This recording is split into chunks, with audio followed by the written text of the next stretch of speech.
Preemia on siis, ma arvan, kõik tunnevad meid, oleme suurim ja vanim jäätisetootja Eestis 56. aastast, ehk sel aastal oli siis ja on veel kestab 65-aastane juubel. Me oleme turuliidrid, kindlad turuliidrid ja see paneb meile ka kohustuse, meil on ka vastutus kõige ees ja need ei ole lihtsalt sõnad, vaid tegelikult niimoodi ongi.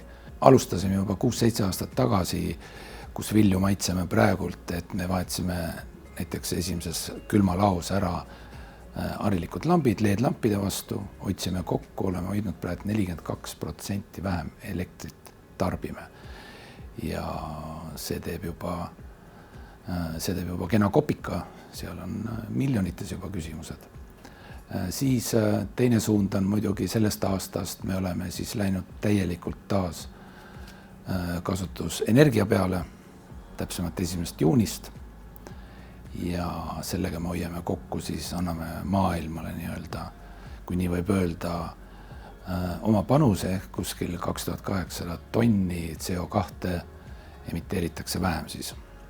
Pakend on täpselt samamoodi. Väiksed hommikuukesed on esimesed meil, mis tulevad siis 50% on taimset massi kasutatakse neil pakenditel, need on septembris poelettidel.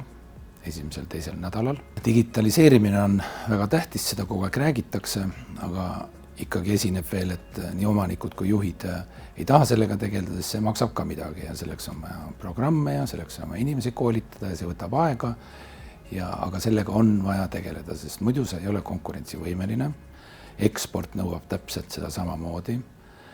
Kõik vaatavad nii läänest, idast kui lõunast ja Aasiast, mis tasemel teil kõik on, kuidas te olete digitatud, kuidas te suhtute rohepöördesse, keskkonda, inimestesse, see trend nagu tõuseb kogu aeg.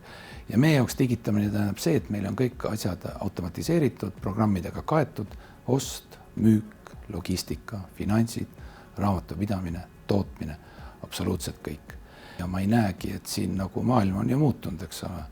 Me lööme ajalehe lahti, lööme Delfi lahti ja näeme, sellest ainult räägitakse ja see enam tagasi mingit pööret selles suhtes ei ole. Küsimus on alati, mida mina olen vaadanud, on just juhtide tahtmises, kas nad tahavad seda teha. Võimalused on kõik olemas.